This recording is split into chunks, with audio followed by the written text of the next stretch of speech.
పేరు పూర్ణచంద్రారెడ్డి అండి. మాది universal sheep and goat farm. ఇక్కడ తోలుకట్ట విలేజ్, మొయినాబాద్ మండలం, రంగారెడ్డి జిల్లా. ఈ ఫామ్ స్టార్ట్ చేసి ఒక 1.5 year అవుతుందండి. లాస్ట్ 10 to 11 years బట్టి already Khammam district Bhimavaram village Erupalem మండలంలో నడిపిస్తున్నాము. దాని తర్వాత ఇక్కడ కొత్తగా హైదరాబాద్ దగ్గరలో మార్కెటింగ్ పాయింట్ ఆఫ్ వ్యూలో కానీ, ట్రైనింగ్ కోసం కానీ అందరికీ దగ్గరలో ఉంటుందన్న ఉద్దేశంతో ఇక్కడ తోలుకట్టలో స్టార్ట్ చేయడం జరిగింది. దీన్ని స్టార్ట్ చేసి కూడా నియర్లీ 1.5 year అవుతుంది. ఈ మంత్లీ ట్రైనింగ్ ప్రోగ్రామ్స్ కానీ ఇవన్నీ ఇక్కడ చేస్తుంటాము. మనం ట్రైనింగ్ హాల్ని కూడా ఇక్కడ ఏర్పరచుకోవడం జరిగింది. దాంతోపాటు ఏంటంటే ఈ ట్రైనింగ్ ఓన్లీ ఫార్మర్స్కే ట్రైనింగ్ కాకుండా కన్జ్యూమర్స్కి కూడా ట్రైనింగ్ ఇవ్వాలనే ఉద్దేశంతో ఈ మధ్యనే ఫామ్ బజార్ అనే ఒక కాన్సెప్ట్ని కూడా లాంచ్ చేశాము. ప్లస్ దాని తర్వాత స్కూల్ పిల్లలకు కూడా అసలు అగ్రికల్చర్ మీద అవగాహన కల్పించాలి. ఎందుకంటే అసలు స్కూల్లో ఏదో చదువుకుంటున్నామో అసలు గొర్రె అంటే ఏందో, మేక అంటే ఏందో యూట్యూబ్లో చూస్తే తప్ప న్యాచురల్గా గొర్రె ఎలా ఉంటుంది, మేక ఎలా ఉంటుంది అన్నది కూడా హైదరాబాద్లో పుట్టి పెరిగిన పిల్లలకి తెలవకపోవటం మన దౌర్భాగ్యం. ఎందుకంటే మనం ఈ ఆంధ్రాలో పుట్టినందుకు కూడా తెలంగాణలో అసలు మన కొన్ని యానిమల్స్, పశువులు, ఆవులు ఎలా ఉంటాయి, గొర్రెలు ఎలా ఉంటాయో కూడా తెలుసుకోలేని పిల్లలు చాలామంది ఉన్నారు. ఆ విషయంలోనే కొన్ని స్కూల్స్తో టైఅప్ అయి పిల్లల్ని అవుటింగ్కి తీసుకొచ్చేస్తే గొర్రెలు, మేకలు ఇలా ఉంటాయి, దాని తర్వాత కోళ్ళు ఇలా ఉంటాయి, అసలు అన్ని యానిమల్స్ అంటే గొర్రెల్లో ఒక 5-6 రకాలు, మేకల్లో ఒక 5-6 రకాలు, ప్లస్ అట్లనే కోళ్ళు, rabbits, ducks, turkeys, hens, plus horses, ఇలా అన్ని రకాలు అంటే పిల్లల్ని ఒక మినీ డొమెస్టిక్ జూ పార్క్ లాగా దీన్ని తయారు చేస్తున్నాము. ఎందుకంటే వాళ్ళకు కూడా ఓన్లీ ఒక యానిమల్స్ని చూడటంతో పాటు వాటితో ఆడుకున్న ఫీలింగ్ కూడా కలిగినప్పుడే వాళ్ళకి వీటి మీద కొంచెం ఇంట్రెస్ట్ ఏర్పడుతుంది అన్న ఉద్దేశంతో పిల్లల్ని కూడా అవుటింగ్ తీసుకొచ్చేస్తే స్కూల్స్తో టైప్ అయ్యి ఇక్కడికి వచ్చిన తర్వాత వాళ్ళకి మార్నింగ్ నుంచి ఈవినింగ్ దాకా కొంచెం ఎంటర్టైన్మెంట్ ప్రోగ్రామ్స్ లాగా చేస్తూ ఆ ప్రోగ్రామ్స్ని కూడా స్టార్ట్ చేయబోతున్నాం త్వరలోనే. వీటన్నిటికంటే ముందు ఏంటంటే అండి, ఇది యాక్చువల్గా ఈ షీప్ అండ్ గోట్ ఫార్మింగ్. ఇప్పుడు ఈ ఫామ్లో ఒక 500 యానిమల్స్ ఉంటాయి. గొర్రెల్లో ఒక 4-5 రకాలు, మేకల్లో ఒక 4-5 రకాలు, వీటన్నిటిని పెంచుతుంటాం. ఇప్పుడు ఈ బ్లాక్లో ఉన్నవన్నీ మేల్స్ అండి, విత్తనం పోతులు. ఎవరైనా కొత్తగా పెంచుకున్నటువంటి రైతులకి ఎవరికైనా మేల్స్ విత్తనం బ్రీడింగ్ ర్యామ్స్ కావాలంటే వీటిని ఇవ్వడం జరుగుతుంది, మేకపోతులు. ఎందుకంటే ప్రతి ఒక్కళ్ళు రాజస్థాన్, ఉత్తరప్రదేశ్ వెళ్ళి మేకపోతులను కొనుక్కొచ్చుకోలేరు కాబట్టి మా దగ్గరకు వస్తే వాళ్ళు ఇక్కడ లోకల్ మేకల మీదకి ఇలాంటి మేకపోతుని క్రాసింగ్ కోసం తీసుకెళ్లారనుకోండి, ఇదేంటంటే జీన్స్ మారిపోతాయి కాబట్టి బెస్ట్ బ్రీడ్ అంటే హెవీ వెయిట్, ఫాస్ట్ గ్రోతింగ్ వచ్చే అవకాశం ఉంటుంది. కాబట్టి మన లోకల్ మేల్స్ని లోకల్ వాటితో క్రాస్ చేసే దానికంటే బయట యానిమల్స్తో క్రాస్ చేయడం వల్ల రిజల్ట్ బాగుంటుంది. అందుకని బ్రీడింగ్స్ కోసం కూడా మేకపోతులను మేము రెగ్యులర్గా ఎవరికైనా కావాలంటే ఇవ్వడం కోసం, బ్రీడింగ్ కోసం కూడా మేకపోతులను పెంచుతుంటాము. దాని తర్వాత ఓన్లీ ఫిమేల్స్ కావాలంటే కూడా ఇవ్వడం జరుగుతుంటుంది వాళ్ళకి. ఎందుకంటే బయట తీసుకొచ్చుకున్నాం అనుకోండి, వాటికి వ్యాక్సినేషన్ ఉండదు, ఏమి ఉండవు, వాటిలో ఏం డిసీజులు ఉన్నాయో ఏమో కూడా తెలియదు. కాబట్టి ఇక్కడ మా దగ్గర ఫార్మర్స్ దగ్గర కలెక్ట్ చేసుకొచ్చి వాటికి డీవార్మింగ్ చేసి వ్యాక్సినేషన్ షెడ్యూల్ అంతా కంప్లీట్ చేసి మళ్ళీ కొత్తగా పెట్టుకునే వాళ్ళకి అసలు ఫామ్ ఎలా పెట్టుకోవాలి, షెడ్ ఎలా వేసుకోవాలి, అసలు ఎటువంటి పశుగ్రాసాలను పెంచుకోవాలి, ఇది ఒక ప్యాషన్ లాగా గొర్రెలు, మేకలను పెంచాలని ఉంటుంది. కానీ వాళ్ళకి వాటర్ ఉండకపోవచ్చు, పొలం ఉండకపోవచ్చు, వాళ్ళు ఎలా చేయాలి, ప్లస్ అలానే ఉద్యోగం చేస్తుంటారు కొంతమంది. వీక్లీ శని, ఆదివారం లేదా మార్నింగ్ ఆఫీస్కి పోకముందు కూడా దీని ఒక 2 hours దీని మీద కాన్సన్ట్రేట్ చేసి చిన్నగా పెట్టుకోవాలనుకున్న వాళ్ళు ఎలా చేయాలి అన్న ఉద్దేశం మీద వాళ్ళకి ఏ టైప్ ఆఫ్ ఇన్ఫర్మేషన్ కావాలన్నా కూడా ఇది ఒక ఎల్కేజీ టు పీజీ దాకా ఎటువంటి ఇన్ఫర్మేషన్ కావాలన్నా కూడా మంత్లీ ఒకరోజు ట్రైనింగ్ డే ఉంటుందండి. ఆ రోజు వస్తే వాళ్ళకి ట్రైనింగ్ అంతా ఫ్రీగా ఉచితంగా ఇవ్వడం జరుగుతుంది. మాతో పాటు గవర్నమెంట్ యానిమల్ హస్బెండరీ డిపార్ట్మెంట్ నుంచి కూడా కొంతమంది పెద్దలను పిలిపిస్తుంటాము. వాళ్ళ యొక్క అనుభవాలు ప్లస్ మా యొక్క 10 సంవత్సరాల ఎక్స్పీరియన్స్ అన్నిటినీ కలిపి రైతులతో షేర్ చేసుకొని రైతులు ఇలాంటి ఫార్మ్స్ పెట్టి ఎవరు నష్టపోకూడదు అన్న ఉద్దేశంతో కొత్తగా పెట్టేటువంటి ఎంటర్ప్రెనర్స్కి మేము ఇదంతా అవగాహన సదస్సులాగా కల్పిస్తూ జరుగుతుందండి. ఎందుకంటే గవర్నమెంట్ దగ్గర ఇప్పుడు యానిమల్ హస్బెండరీ దగ్గర పోయి మేము ఇట్లా షీప్ ఫామ్ పెట్టుకుంటున్నామండి, మాకేమైనా ట్రైనింగ్ ఇస్తారంటే ఎక్కడ ఇస్తారు? తెలంగాణలో కావచ్చు, అటు ఆంధ్రాలో కానీ ఇక్కడ గవర్నమెంట్ అండర్టేకింగ్లో ఉన్నటువంటి ఒక ఫామ్ లేదు, ఒక ట్రైనింగ్ సెంటర్ లేదు. కాబట్టి మంత్లీ నా దగ్గరకు ఒక 300 నుంచి 400 మంది వస్తుంటారు ఈ ట్రైనింగ్ కోసం. ఫోన్ చేస్తుంటారు. ఈ మంత్లో వన్ మంత్ ముందే ఈ ట్రైనింగ్ ప్రోగ్రామ్ని డేట్ ఫిక్స్ చేస్తుంటాం. ఇప్పుడు ఈ మంత్లో April 28వ తారీఖు సండే రోజు ఉంది ట్రైనింగ్. ఆ రోజు మార్నింగ్ టు ఈవినింగ్ దాకా ట్రైనింగ్ ఉంటుంది. ఎవరైనా దీనికోసం ఇంట్రెస్ట్ ఉండి రాదలుచుకున్న వాళ్ళు నా నంబర్కి ఫోన్ చేసి మళ్ళీ టైం తీసుకొని ఆ రోజు కనుక రాగలిగితే వాళ్ళకి ఎటువంటి డౌట్స్ లేకోకుండా అన్ని విషయాలు వాళ్ళకి చెప్పడం జరుగుతుందండి. ఎందుకంటే పెట్టి ఎవరు నష్టపోకూడదు అన్న ఉద్దేశంతో ఈ ట్రైనింగ్ని కూడా కల్పించడం జరుగుతుంది. ఇప్పుడు మా దగ్గర తీసుకుంటే నెల్లూరు బ్రౌన్ ఉన్నాయి, కొన్ని జుడిపి ఉన్నాయి, అట్లనే తెల్లిచెర్రి మేకలు ఉన్నాయి, సిరోహి మేకపోతులు ఉన్నాయి, సౌత్ ఆఫ్రికన్ బోయర్ ఉన్నది, ఆస్ట్రేలియన్ ర్యాంబ్లెట్స్ ఉన్నాయి. ఇట్లా ఒక 7-8 రకాల గొర్రెలు, మేకల్ని కలిపి మేము పెంచుతున్నాము. ఇప్పుడు మా దగ్గర ఇక్కడ యాక్చువల్గా బోర్లు ఇవన్నీ వాటర్ తక్కువ ఉన్నాయి కాబట్టి మేము మ్యాక్సిమం డ్రై ఫీడ్ తోటే పెంచుతున్నాం. ఎందుకంటే మా కాన్సెప్ట్ ఏంటంటే అండి, యాక్చువల్గా కొంచెం ఎక్స్పెన్సివ్ అయినప్పటికీ ఫీడ్ కాస్ట్, లేబర్ కాస్ట్ తగ్గియాలి, గ్రోత్ బాగుండాలి, డిసీజ్ తక్కువ ఉండాలి, మెయింటెనెన్స్ ఫ్రీగా ఉండాలి అన్న ఉద్దేశంతో పౌల్ట్రీ ఫామ్ లాగా షీపు గోటి చెయ్యాలి అన్న ఉద్దేశంతో మేము ఓన్లీ లాస్ట్ 1.5 year బట్టి టోటల్ డ్రై ఫీడ్ తోటే పెంచుతున్నాం. నేను లాస్ట్ 10 years బట్టి గ్రీన్ ఫీడ్తో పెంచుకుంటూ వచ్చేది కాకుండా ఇప్పుడు ఈ 1.5 year బట్టి డ్రై ఫీడ్తో పెంచుకోవడం వల్ల ఏమవుతుందంటే అండి, కొంచెం ఫీడ్ కాస్ట్ ఎక్కువ కావచ్చు కానీ చాలా ఈజీగా ఉన్నది. ఎందుకంటే లేబరు 500 యానిమల్స్కి కూడా ఒక వైఫ్ అండ్ హస్బెండ్ సరిపోతారు, ప్లస్ యానిమల్స్కి కూడా డిసీజ్ తక్కువ ఉంటుంది. ఇవన్నీ వీటికి డ్రై ఫీడ్ని అసలు ఎలా తయారు చేసుకోవాలి, ఏం చేసుకోవాలి, మన జిల్లాలో ఎటువంటి రా మెటీరియల్ దొరుకుతాయి, వాటిల్లో ఏది కలిపితే ఎలా ఉంటుంది అన్నదాన్ని ఆ రోజు ట్రైనింగ్ రోజు వాళ్ళకి చెప్పడం జరుగుతుందండి. కాబట్టి ఎవరైనా ఇంట్రెస్ట్ ఉన్నవాళ్ళు కంపల్సరీ ఆ ట్రైనింగ్ రోజు వస్తే వాళ్ళకి ఎటువంటి డౌట్స్ ఉన్నో వాళ్ళకి క్లియర్ చేయడం జరుగుతుందండి. ఎందుకంటే యాక్చువల్గా ఒక యానిమల్స్లో ఫీడ్ అంటే ఫస్ట్ ఫీడ్ నెక్స్ట్ బ్రీడ్ అంటారు. ఫస్ట్ మేత లేని యానిమల్ ఎంత మంచి తెచ్చుకున్నా ఉపయోగం ఉండదు. Feed first, breed next. No owner no livestock, అంటే ఓనర్ లేని అసలు లైవ్ స్టాక్ ఫార్మింగ్లోకి రాకపోవడమే మంచిది. ఎందుకంటే ఓనర్ అనేటి వాళ్ళు ప్రతిరోజు మనం గొర్రె ముఖాన్ని చూడాలి, గొర్రె మన ముఖాన్ని చూడాలి. కనీసం పర్ డే 2 to 3 hours అన్న ఫామ్లో స్పెండ్ చేయగలుగుతాము అని అనుకున్న వాళ్ళు ఈ రంగంలోకి రావడం బెటర్. ఏదంటే ఏదో జాబ్ చేసుకుంటే మనం ఎక్కడో ఉండి ఫామ్ని వీక్లీ ఒకసారి వెళ్ళొద్దాం అనుకునేటి వాళ్ళు ఈ రంగంలోకి రాకపోవడమే బెటర్. ఎందుకంటే లైవ్ స్టాకు అంత ఈజీగా ఉండదు. కాబట్టి చాలా జాగ్రత్తగా టైం ఇవ్వగలిగిన వాళ్ళు ఈ రంగంలోకి వస్తే దీంట్లో కూడా ఇందులో కూడా బెటర్ ఇన్కమ్స్ కనుక ఉంటాయి. ఎందుకంటే అగ్రికల్చరల్ లాగా దీనికి up and down market problem ఉండదు. ఎందుకంటే మటన్ మనం లాస్ట్ 20 years పెట్టి చూస్తున్నాం. మటన్ ఇయర్లీ పెరుగుతూనే ఉంది. ఇప్పుడు ప్రజెంట్ హైదరాబాద్లో చూస్తే 600 రూపాయలు మటన్ ఉన్నది. కాబట్టి మార్కెటింగ్ సైడ్ దీనికి పెద్ద ప్రాబ్లం లేదు.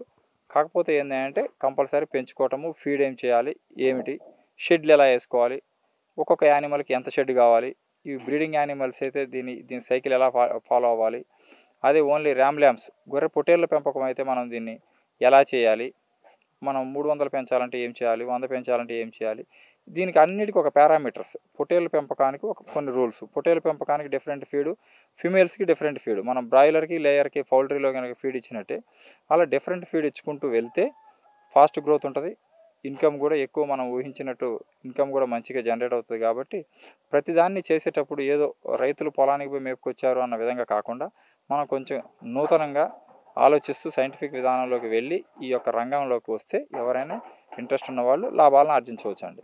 ఏంటంటే ఏదో యూట్యూబ్లో చూసేసి మనము చాలా బాగుంది అని పెట్టేసి ఒక 20 లక్షలు 30 లక్షలు మనం ఎక్కడ ఫారెన్లో ఉంటాం, ఒక తమ్ముడితో ఇక్కడ ఫామ్లో పెట్టేస్తే అవి సక్సెస్ అవ్వవు. ఎందుకంటే అవి ఫెయిల్యూర్ అవుతాయి. ఎందుకంటే ఇక్కడ బ్రదర్కి అసలు ఈ లైవ్ స్టాక్ మీద ఇంట్రెస్ట్ ఉందో లేదో కూడా తెలియదు కదా. కాబట్టి ఫస్ట్ లైవ్ స్టాక్ మీద యానిమల్స్ని ప్రేమించగలిగే గుణం ఉండాలి మనకి, వాటితో పాటు గడిపే టైం ఉండాలి. ఇవన్నీ ఉన్నప్పుడే మనం దానికి పెట్టిన అటువంటి అమౌంట్కి మనకి రిటర్న్స్ వచ్చే అవకాశం ఉంటుందండి. ఇప్పుడు యాక్చువల్గా కొత్తగా ఒక 100 గొర్రెలు పెట్టుకోవాలనుకోండి, ఎగ్జాంపుల్ 100 గొర్రెలు పెట్టుకోవాలంటే సుమారుగా ఒక గొర్రె 9 నుంచి 10,000 రూపాయలు ఉంటుంది. ఎందుకంటే మంచి సెలెక్టెడ్ ఆఫ్ యానిమల్ని తీసుకుంటే అంటే 100 గొర్రెలే మనకి 9 నుంచి 10 లక్షలు అవుతాయి. దానికి షెడ్ నిర్మాణం వచ్చేసి 100 గొర్రెలు కావాలంటే ఒక 1000 చదరపు అడుగులు కావాలి. 1000 చదరపు అడుగులు అంటే షెడ్ ఒక చదరపు అడుగుకి 150 రూపాయలు అవుతుంది. అదొక 1,50,000. వీటికి ఫీడర్సు, డ్రింకర్సు, ఇప్పుడు మనం షెడ్ వేసుకుంటే ఒక్కటి సరిపోదు కదా, సర్వెంట్ క్వార్టర్స్ కావాలి, ఒక ఆఫీస్ రూమ్ లాగా మనం వస్తే కూర్చోడానికి కావాలి, మెడిసిన్స్ ఏమైనా ఫీడ్ పెట్టుకోవడానికి స్టోర్ రూమ్ కావాలి, ప్లస్ ల్యాండ్ డెవలప్మెంట్ చేయాలి, దీంట్లో బోరు, మోటారు ఇవన్నీ చాలా ఉంటాయి. ప్లస్ మనము గ్రీన్ ఫాడర్ పెంచుకోవాలంటే ఒక 2 to 3 acres గడ్డిని పెంచుకోవాలి. ఆ గడ్డి పెరగడానికి కూడా బోరు, వాటర్ ఫెసిలిటీ ఉండాలి. ఒకవేళ అవి లేకపోతే డ్రై ఫీడ్తో పెంచదలుచుకుంటే డ్రై ఫీడ్ని కలెక్ట్ చేసి సమ్మర్లో దాన్ని వాములాగా పెట్టి స్టోరేజ్ చేసుకోవాలి. దాన్ని మళ్ళీ మనం పౌడర్ లాగా చేసి, హేలాగా చేసి, మ్యాష్ లాగా వీటికి ఇవ్వాలి అని అంటే దాంట్లో కావాల్సినటువంటి మొక్కజొన్నలు కావచ్చు, తౌడు కానీ ఇవన్నీ ఇంగ్రీడియంట్స్ అన్నీ ఎవ్రీ మంత్ మనం పర్చేజ్ చేసుకొచ్చుకోవాలి. ఈ పల్వరైజరు ఇవన్నీ హ్యామరింగ్ మిషన్స్ దొరుకుతాయి. కనీసం 1 లక్ష రూపాయలు ఉంటుంది పల్వరైజర్ మిషన్ ఇలాంటివి.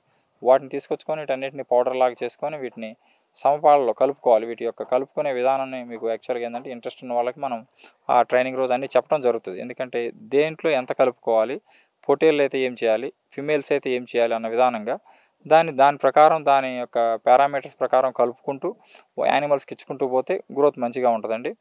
అదే మనం యాక్చువల్గా హై రేజ్డ్ ప్లాట్ఫామ్ కింద గ్రౌండ్లో కాకుండా ఇనిషియల్గా ఇన్వెస్ట్మెంట్ కొంచెం ఎక్కువయ్యి హై రేజ్డ్ ప్లాట్ఫామ్ వేయదలుచుకున్నాం అనుకోండి, స్క్వేర్ ఫీట్ 500 నుంచి 600 రూపాయల దాకా కూడా ఖర్చు అవుతుంది. కాబట్టి ఇనిషియల్గా కొత్తగా పెట్టేటి వాళ్ళు ఆ హై రేజ్డ్ ప్లాట్ఫామ్ వేయడం అంత అడ్వైజబుల్ కాదు. ఇప్పుడు డ్రైవింగ్ రాని వాళ్ళు ఫస్ట్ మారుతి కారు కొనుక్కొని నడుపుకొని కొన్ని రోజుల తర్వాత పెద్ద కారు కొన్నట్లు మనం కొత్తగా పెట్టేటి వాళ్ళం కూడా ఫస్ట్ లో లెవెల్లోనే షెడ్ వేసుకొని కొన్ని రోజుల తర్వాత ఒక 1 ఇయర్ తర్వాత అనుభవం వచ్చిన తర్వాత హై రేటెడ్ ప్లాట్ఫామ్కి వెళ్ళొచ్చు.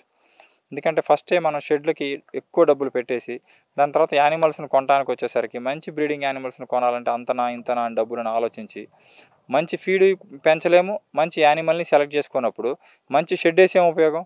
కాబట్టి ఫస్ట్ ఫీల్డ్లో ఎన్ని రకాలు ఉన్నాయో అన్ని రకాల ఫీల్డ్ డెవలప్ చేయాలి. దాని తర్వాత మంచి యానిమల్స్ని సెలెక్ట్ చేసుకోవాలి. దాని తర్వాత మంచి సర్వెంట్స్ వర్కర్స్ మంచి వాళ్ళు ఉండాలి. ప్లస్ మనము కూడా ఫామ్లో కొంత టైంని స్పెండ్ చేయగలిగితే ఈ యొక్క ఫాము లాభాల్లోకి వచ్చి నష్టపోకుండా ఉంటారండి. ఎందుకంటే చాలామందిని చూస్తుంటాం ఈ ఫామ్ ప్రతి ఒక్కరు అగ్రికల్చరల్ అనగానే గొర్రెలు మేకలే గుర్తొస్తుంటాయి. ఎంత స్పీడ్గా ఆలోచించి ఈ రంగంలోకి వస్తారో అంత స్పీడ్గా కూడా వెనక్కి వెళ్ళిపోతున్నారు. ఏందా నేను నా యొక్క అనుభవం ప్రకారం ఎంక్వైరీ చేస్తే ఆఫ్ నాలెడ్జ్ ఏదో ఊహించుకొని పెట్టేస్తుంటారు. ఆడ సర్వెంట్స్ ఉండరు, ఆడ వాటర్ ఫెసిలిటీ ఉండదు. ఇవన్నీ లేకోకుండా ఏదో కొంత 20-30 గొర్రెలతో పెట్టేస్తారు, స్టార్ట్ చేస్తారు. స్టార్ట్ చేసిన తర్వాత ఒక 2 నెలలు 3 నెలలు కాగానే ఫీడ్ అయిపోయింది సార్ పూర్ణ గారు, ఇంకేం చేయాలి, మా దగ్గర మార్కెట్ లేదు, ఏం చేయాలి, మా దగ్గర పనోళ్ళు లేడు, మీ దగ్గర పనోళ్ళు దొరుకుతారా, ఇలాంటివి కాకుండా మన దగ్గర సర్వెంట్స్ లేకపోయినా ఒక 100-150 గొర్రెలు పెంచుకున్నప్పుడు మనమే చేసుకోగలగాలి. మనం పెంచుకునేది 100 గొర్రెలు అంటే మనం ఏదో ప్రైవేట్ ఉద్యోగం 20,000కో 30,000కో ఎవరి దగ్గర చేయకుండా మన గొర్రెలను మనమే పెంచుకొని మన వ్యాపారాన్ని మనం చేసుకోవాలి. కానీ మనం 100 గొర్రెలను పెట్టి ఒక వైఫ్ అండ్ హస్బెండ్ ఒక కపుల్స్కి నెలకు 15,000-20,000 జీతం ఇచ్చి పెడితే వర్కౌట్ కాదు. ఎందుకంటే వాళ్ళకి శాలరీ సంవత్సరానికి వచ్చేసరికి 2 లక్షల రూపాయలు అవుతుంది. ఈ 100 గొర్రెల మీద వచ్చే ఇన్కమ్ కూడా 2 లక్షలే ఉంటుంది. వాటికి కూడా సరిపోదు. కాబట్టి మనం ఎప్పుడైనా వర్కర్స్ని పెట్టి మెయింటైన్ చేయాలంటే ఒక 400-500 కొంచెం కార్పొరేట్ లాగా పెద్దగా ఆలోచించి వెళ్తే ఓకే. లేకపోతే 100-50 పెట్టేటి వాళ్ళు సొంతంగా ఎవరిది వారు చేసుకోగలిగితే 100-50 మేకలు పెట్టినో గొర్రెలు పెట్టినో వాళ్ళకి వర్కౌట్ అయ్యింది. కానీ 100-50 గొర్రెలు పెట్టి వర్కర్స్ని పెట్టి మెయింటైన్ చేయాలంటే మాత్రం వర్కౌట్ కాదండి. ఇప్పుడు మనం యానిమల్స్ని ఏం చేస్తామంటే అండి, యాక్చువల్గా ఇప్పుడు మనం ఫార్మర్స్ దగ్గర 3 మంత్స్ పాలు మరిసిన పిల్లల్ని కలెక్ట్ చేస్తాము. ఇప్పుడు మన తెలంగాణలో దొరికినటువంటి నెల్లూరు బ్రౌన్ కానీ, ఆంధ్రాలో దొరికినటువంటి జోడిపి కానీ వాటన్నింటిని తీసుకొచ్చి ఇక్కడ పెంచుతాం. ఈ సిరోహి వదిలేసి మనం రాజస్థాన్ తీసుకొస్తాము. ఇప్పుడు జమునాపారి ఇవన్నీ యూపీ నుంచి తీసుకొస్తాము. ఈ ఆస్ట్రేలియన్ టాబ్లెట్స్ కూడా రాజస్థాన్ నుంచి తీసుకొస్తాం. వీటన్నిటిని తీసుకొచ్చి ఇక్కడికి వచ్చిన తర్వాత వ్యాక్సినేషన్ వేసి డివార్మింగ్ ఇచ్చి వ్యాక్సినేషన్ తర్వాత అవన్నీ గ్రేజింగ్ యానిమల్స్ అంటే పొలం మీద తిరిగి మేస్తున్నటువంటి యానిమల్స్ని మన ఫీడ్కి కన్వర్ట్ చేయాలి. అంటే ఈ స్టాల్ ఫీడింగ్కి కన్వర్ట్ చేస్తూ స్లోగా వాటిని అలవాటు చేస్తూ వ్యాక్సినేషన్ షెడ్యూల్ అంతా కంప్లీట్ చేసిన తర్వాత ఇంకా వాటికి ఏ ప్రాబ్లం ఉండదు. ఎందుకంటే ఏ సీజన్లో ఏ వ్యాక్సిన్ వేయాలి, ఈటీ వ్యాక్సిన్ కావచ్చు, ఎఫ్ఎండి కానీ, పీపీఆర్ కానీ, ఇవన్నీ ఫుట్ అండ్ మౌత్ కానీ, బ్లూ టంగ్ వ్యాక్సిన్స్ కానీ ఇవన్నీ కంపల్సరీ వ్యాక్సినేషన్ అనేది ఎప్పుడైనా గొర్రె తలకాయ వంచుకోకుండా మనం జాగ్రత్త పడాలి. ఒకసారి డిసీజ్ వచ్చిన తర్వాత 50-50 అండి చిన్న యానిమల్స్. కాబట్టి మనం ఎప్పుడు డిసీజ్ రాకతోనకే అన్ని ముందు జాగ్రత్తగానే మనం వ్యాక్సినేషన్ కానీ ఇవన్నీ వేసుకోవచ్చు. వ్యాక్సినేషన్ మ్యాక్సిమం మీకు ఆంధ్ర తెలంగాణలో ఏ రాష్ట్రంలో తీసుకున్నా కూడా గవర్నమెంట్ ఫ్రీగానే వ్యాక్సినేషన్ ఇస్తుంది. దానికి తోడు ఏంటంటే మనం ఏదైనా యాంటీబయాటిక్స్ కానీ ఇలాంటి మెడిసిన్స్ ఏమైనా వాడాలి అని అనుకుంటే ఏదైనా ప్రాబ్లం వచ్చినప్పుడు అవి బయట మనం కొనుక్కుంటే సరిపోతుంది. వ్యాక్సినేషన్ మాత్రం కంపల్సరీ గవర్నమెంటే ప్రొవైడ్ చేస్తుంది. కాబట్టి అక్కడ ఏ సీజన్లో ఏం వేసుకోవాలి అన్నది మనం దాని ప్రకారం ఫాలో అవి డాక్టర్ల దగ్గరికి వెళ్ళి మాకు ఈ వ్యాక్సిన్ కావాలని అని చెప్పేసి తీసుకొచ్చేసుకొని మన ఫ్లాక్లో ఉన్నటువంటి యానిమల్స్ అన్నిటికీ వ్యాక్సినేషన్ వేసుకున్నాం అనుకోండి మనకి సేఫ్ సైడ్. ఇప్పుడు మనం పిల్లల్ని చూస్తుంటాం, పల్లెటూరులో ఉన్న చిన్న పిల్లలకి అమ్మోరు దద్దు ఇలాంటివి పోయటం ఉంటుంది. కానీ ఇక్కడ సిటీలో ఉన్న పిల్లలు చూడండి అన్నీ ఇక్కడ వ్యాక్సినేషన్ షెడ్యూల్ కంప్లీట్ చేస్తారు. కాబట్టి అలాంటి డిసీజులు మనకి పెద్దగా సిటీలో కనపడవు. కాబట్టి మన హ్యూమన్లో ఎలానో యానిమల్స్లో కూడా సేమ్ ఉంటుందండి. కాబట్టి మన వ్యాక్సినేషన్ అనేది చాలా ఇంపార్టెంట్ యానిమల్స్లో. ఎందుకంటే ఏదైనా ఒక డిసీజ్ వచ్చింది అంటే వచ్చిన తర్వాత వ్యాక్సినేషన్ చేసినా కూడా పనిచేయదు. కాబట్టి కంపల్సరీ యానిమల్స్ వచ్చినప్పుడు వ్యాక్సినేషన్ షెడ్యూల్ కంపల్సరీ పాటించాల్సిందే. అదే మీరు ఇట్లా ఏదైనా ఆథరైజ్డ్గా పెంచేటువంటి ఫామ్స్లో వాళ్ళ దగ్గర కొనుక్కెళ్ళారనుకోండి మీకు ఆ ప్రాబ్లం ఉండదు. ఎందుకంటే ఆల్రెడీ ఫామ్స్లో వ్యాక్సినేషన్ షెడ్యూల్ కంప్లీట్ అయ్యి ఉంటుంది. కాబట్టి మీకు ఇలాంటి అన్ఎక్స్పెక్టెడ్గా మోర్టాలిటీలు వచ్చుడు కానీ అన్ఎక్స్పెక్టెడ్గా డిసీజులు వచ్చుడు కానీ ఉండదండి. కాబట్టి ఏదైనా యానిమల్స్ను కొత్తగా ప్రొక్యూర్ చేసుకున్నప్పుడు కొంచెం అనుభవజ్ఞుల సలహాలు తీసుకొని దాని ప్రకారం మీరు యానిమల్స్ని ప్రొక్యూర్ చేసుకొచ్చుకుంటే మీకు ఎటువంటి ఇబ్బందులు ఉండవండి. ఇప్పుడు యానిమల్స్ మనం పొటేల్ని పెంచుకుంటున్నాం అనుకోండి, ఎగ్జాంపుల్ 3 నెలల పిల్లల్ని ఒక 17-18 కేజీల పిల్లల్ని కొనుక్కొచ్చుకున్నాం అనుకోండి, పాలు మరిసిన పిల్లల్ని మన దగ్గరకు వచ్చిన తర్వాత ఇంకో 3-4 మంత్స్ పెంచాలి. అంటే నెలకి 4-5 కేజీల గ్రోత్ కంపల్సరీగా వస్తుందండి. అంటే వస్తుంది అంటే మనం దానికి సరిపోయినటువంటి పోషకాలు కలిగినటువంటి ఫాడర్ని ఇవ్వాలి. విటమిన్స్, మినరల్స్, ఎనర్జీ, ప్రోటీన్ అన్నీ ఉన్నటువంటి ఫుడ్ని కనుక ఇస్తే యానిమల్ కంపల్సరీ 4-5 కేజీలు గ్రోత్ వస్తుంది. 4-5 కేజీలు గ్రోత్ వచ్చే విధంగా పెంచితేనే స్టాల్ ఫీడింగ్లో వర్కౌట్ అవుతుంది. ఎందుకంటే మనం ఫీడ్ అంతా ఇచ్చుకుంటూ పోతాం, అది మంత్లీ 2 కేజీలు పెరిగింది అనుకోండి, మనం పెట్టే మేతకైనాను అది పెరిగే గ్రోత్కి సరిపోదు, బ్యాలెన్స్ రాక నష్టపోయే అవకాశం ఉంటుంది. కాబట్టి ఎవ్రీ మంత్ మనం పొటేల్ని పెంచుకుంటున్నప్పుడు మనం వెయిట్ చేసుకోవాలి. 18 కేజీల పిల్లల్ని తీసుకొచ్చాను, 1 మంత్ తర్వాత ఎంత వెయిట్ వచ్చింది, వెయిట్ రాకపోవడానికి కారణం ఏంటి, మనం ఇచ్చే ఫీడ్ ఏమైనా ఫాల్టా, అయితే ఫీడ్ని ఒకసారి అనాలిసిస్ చేయించుకోవచ్చు. ఇప్పుడు మన రాజేంద్రనగర్ న్యూట్రిషన్ డిపార్ట్మెంట్కి వెళ్ళామనుకోండి, ఫీడ్ అనాలిసిస్ చేస్తారు వాళ్ళు. ఫీడ్ అనాలిసిస్ చేసి మనం ఇచ్చే ఫీడ్లో అన్నీ చూస్తారు వాళ్ళు. చూసి దాంట్లో ఏది కలిపితే బాగుంటుంది ఏంది అన్న ఉద్దేశంతో కంపల్సరీ వాళ్ళు రిజల్ట్ ఇస్తారు. ఆ రిజల్ట్ ప్రకారం మనం కంపల్సరీ ఆ ఫీడ్ని అలా డిజైన్ చేసుకుంటూ ఇస్తే కంపల్సరీ గ్రోత్ కంపల్సరీ ఉంటుంది. ఎందుకంటే మనం బ్రాయిలర్లో చూస్తున్నాం, వాళ్ళు చాలా మెకనైజ్డ్కి వెళ్ళిపోయారు. ఇప్పుడు ఒక కోడికి ఒక 5 గ్రామో 10 గ్రామో దాని ఏజ్ని బట్టి ఇట్లా మేత ఇచ్చుకుంటూ పోతుంటే ఆటోమేటిక్గా 30 డేస్లో ఇంత అని గ్రోత్ ఉంది. కాకపోతే మన షీప్ అండ్ గోట్లో ఇంకా అంత మెకనైజ్డ్ సిస్టమ్ రాలేదు కాబట్టి అవన్నిటిని ఇప్పుడు మనమే ప్రయోగాలు చేయాలి. పౌల్ట్రీలో మాత్రం ఎవరు చేశారండి? ప్రైవేట్ వాళ్ళే ఇలా చేసుకుంటూ వెళ్ళి గవర్నమెంట్కి కూడా వాళ్ళే సలహాలు ఇచ్చే రేంజ్కి పౌల్ట్రీ వెళ్ళింది. అలానే మనం కూడా లాస్ట్ 10 ఇయర్స్ బట్టి చేసుకుంటూ దీంట్లో చాలా బెటర్గానే రాణిస్తూ వచ్చినాం. ఇంకా ఇప్పుడు ముందు కూడా మనం ఇంకా చాలా ప్రయోగాలు చేస్తున్నాం. ఇవన్నీ కూడా సత్ఫలితాలను ఇచ్చినాయి అనుకోండి. ఇంకా మీ అందరికీ కూడా ఇంకా ఎలా చేస్తే బెటర్గా ఉంటుందని నేనేదో పుస్తకాలు చదివి చెప్పను. ఎందుకంటే నేను ఏదైనా ప్రాక్టికల్గా నా ఫామ్లో ఫస్ట్ నేను ప్రయోగిస్తాను. డ్రై ఫీడ్ ఒక 6 నెలలు వాడిన తర్వాత డ్రై ఫీడ్ ఖర్చు ఎంత అవుతుంది, ఆ డ్రై ఫీడ్ ప్రొడక్షన్ కాస్ట్ ఎంత, ప్లస్ ఒక యానిమల్ ఎంత తీసుకుంటుంది అన్నదాన్ని క్యాల్కులేట్ చేసే పొటేళ్ళకి పెడితే వర్కౌట్ అవుతుంది. అదే ఫిమేల్స్కి పెడితే అచ్చం డ్రై ఫీడ్ మనకు వర్కౌట్ కాదు, ఖర్చు ఎక్కువైపోతుంది. కాబట్టి ఫిమేల్స్కి వచ్చేసరికి మనం ఏం చేస్తామంటే గ్రీన్ ఫీడ్ ప్లస్ డ్రై ఫీడ్ని కలిపి ఇవ్వమంటాం.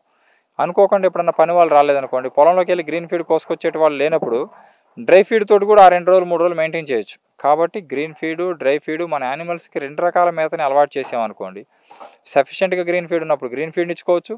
గ్రీన్ ఫీడ్ లేకపోయినా లేబర్ లేకపోయినా ఓన్లీ డ్రై ఫీడ్ తోటి మనమే యానిమల్స్కి మేత పోసేసి వాటర్ ఇస్తే సరిపోతుంది. కాబట్టి ఫీడ్ విషయంలో కంపల్సరీ వాటర్ బాగుంది అంటే గ్రీన్ ఫీడ్తో వెళ్ళొచ్చు.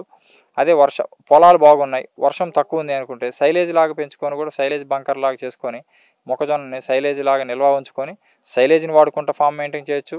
Silage and hedge lucerne plus ఎవరికైనా హెడ్జ్ లూసన్ సీడ్స్ కావాలంటే కూడా మా దగ్గర దొరుకుతాయి. ఏమైనా హెడ్జ్ లూసన్ సీడ్స్ కానీ ఏమన్నా కావాలంటే కూడా సంప్రదించవచ్చు. దాన్ని ఎలా ప్లాంటేషన్ చేసుకోవాలి ఏమిటి అన్నది కూడా వాళ్ళకి సీడ్స్ ఇచ్చినప్పుడు అవన్నీ చెప్పడం జరుగుతుంది. ప్లస్ అసలు మనకి ప్యాషన్, అసలు పొలము లేదు, ఏమీ లేదు, గ్రీన్ గ్రాస్ లేదు, ఒక సైలేజీ లేదు, ఏమీ లేదు, ఇది చేయాలి ఏదో లీజ్ ల్యాండ్లో అనుకున్నప్పుడు అప్పుడు డ్రై ఫీడ్ వైపు కన్వర్ట్ అవ్వండి. అప్పుడు కూడా ఓన్లీ పొటేల్ని పెంచుకోవటమే అడ్వైజబుల్. ఎందుకంటే డ్రై ఫీడ్కి వచ్చినప్పుడు పొటేలు 3 to 4 months మన దగ్గర ఉంటుంది, మళ్ళీ సేల్ చేస్తాం కాబట్టి మనం అది తినే ఖర్చు కూడా దాని బాడీ వెయిట్లో 4 to 5% తీసుకుంటుంది. కాబట్టి ఒక యానిమల్ వచ్చేసి ఫస్ట్లో 3 months 4 months అప్పుడు 800 grams తీసుకుంటుంది. అదొక 6-7 months వచ్చి దాన్ని అమ్మే ఏజ్కి వచ్చేసరికి కిలో 200 grams అలా తీసుకుంటుంది. కాబట్టి యావరేజ్న ఒక యానిమల్కి పర్ డే 15 రూపాయల దాకా ఖర్చు అవుతుంది. కాబట్టి నెలకు 450 రూపాయలు దానికి ఖర్చు అయినను అది 4 kgs బరువు పెరిగింది అనుకోండి, కేజీ 300 రూపాయలు అమ్ముతున్నాయి. వాళ్ళ 4 kgs బరువుకి 300 రూపాయలు అంటే 1200 వస్తాయి. మనకు ఒక 450 రూపాయలు ఫీడు, లేబర్కి ఒక 200, 600 పోయినా ఇంకొక 600 రూపాయలు ఒక నెల మీద ఒక గొర్రె పొట్టేల్ని పెంచితే బెనిఫిట్ ఉంటుంది. ఏంటంటే వీటిలో మోర్టాలిటీలు మనము 2 to 3% ఉండే విధంగా ప్లాన్ చేసుకోవాలి. మోర్టాలిటీలను తగ్గించుకోవాలి. మార్కెట్ కూడా కంపల్సరీ పర్ కేజీ 300 అమ్మేటట్టు చూసుకోవాలి. ఇవన్నీ మనం ఒకే రోజు తెలుసుకుందామన్నా కూడా అర్థమయ్యేటివి కావు. ఏంటంటే చేస్తూ పోతుంటే ఇవన్నీ ప్రాక్టికల్గా అందరికీ అర్థమైపోతుంటుంది. ఇందులో ఏదో పెద్ద గొప్పదేం లేదు, కానీ కావాలంటే ఏంటంటే మనం దానికి కొంచెం టైం స్పెండ్ చేయాలి. కొంచెం ఇంట్రెస్ట్గా మనం గడ్డి పెంచుకోవటం కానీ యానిమల్స్ని ఏదైనా ప్రతిరోజు మన బ్లాక్లోకి వచ్చి ఫీడ్ వేస్తున్న టైంలో ఫీడ్ వేసినప్పుడు అన్ని యానిమల్స్ మేత తీసుకుంటున్నాయా లేదా, అన్ని యానిమల్స్ మేత తీసుకుంటుంటే ఒక యానిమల్ పోయి ఏమైనా పక్కన నిలబడదా ఏమిటి, ఇవన్నీ గమనించాలి. అప్పుడు ఫీడ్ వేస్తున్నప్పుడు ఏదైనా ఒక యానిమల్ మేయట్లేదు అంటే సంథింగ్ దానికి ఏదో ప్రాబ్లం ఉంది అని అర్థం. ఆ టైంలో ఏదైనా టెంపరేచర్ ఉందా ఏముందని ఒకసారి చెక్ చేసి ఆ టైంలో ఇమీడియట్లీ ఇంజెక్షన్ ఏదన్నా ఇచ్చామనుకోండి, ఇమీడియట్లీ అది రికవర్ అయిపోతుంది. మళ్ళీ ఈవినింగ్ కల్లా మ్యాథ్ తీసుకునే అవకాశం ఉంటుంది. మనం దాన్ని 1-2 days డిలే చేసామనుకోండి, ఆ ఫీవర్ కాస్త తగ్గకోకుండా హెవీ అయిపోయి దాని తర్వాత తగ్గే అవకాశం చాలా తక్కువ అండి. కాబట్టి హెల్త్ పాయింట్ ఆఫ్ వ్యూలో కూడా ఎవ్రీడే మార్నింగో ఈవినింగో ఫీడ్ ఇచ్చినప్పుడు మనం యానిమల్స్ని కంపల్సరీ కనిపెట్టాలి. అప్పుడే మనం యానిమల్కి ఏం డిసీజ్ ఉంది ఏందన్నది ఐడెంటిఫై చేయగలం. కాబట్టి మీకు మనం షెడ్ వేసుకునే విధానం ఏమిటి, ఫీడ్ని పెంచుకోవాల్సిన విధానము, ప్లస్ మార్కెటింగ్ విధానము, ప్లస్ అన్నిటికంటే ఇంపార్టెంట్ వీటి మెన్యూర్ కూడా చాలా వాల్యుబుల్.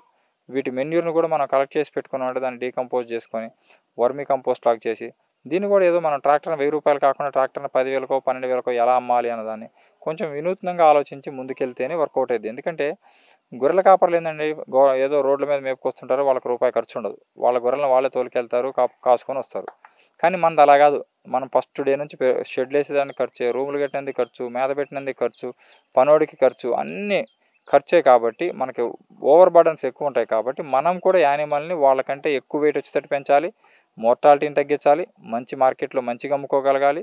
ఇవన్నీ చేసుకుంటూ వెళ్తేనే మనకు కూడా ఫామ్ వర్కౌట్ అవుతుందండి. ఇప్పుడు మార్కెటింగ్ చాలా ఇంపార్టెంట్ అండి. ఇప్పుడు మనం ఎగ్జాంపుల్ కేజీ 600 రూపాయలు ఉన్నది హైదరాబాద్‌లో మార్కెట్ అనుకుంటున్నాం. కానీ మనం అమ్మబోయేసరికి మనం మటన్ షాప్ దగ్గరికి తీసుకెళ్ళి మనం అమ్మలేము. మనం ఏదైనా మార్కెట్‌కి తీసుకెళ్ళామనుకోండి, 20 కేజీల మటన్ వచ్చేదాన్ని కూడా 5,000కి ఇస్తావా, 6,000కి ఇస్తావా అంటాడు.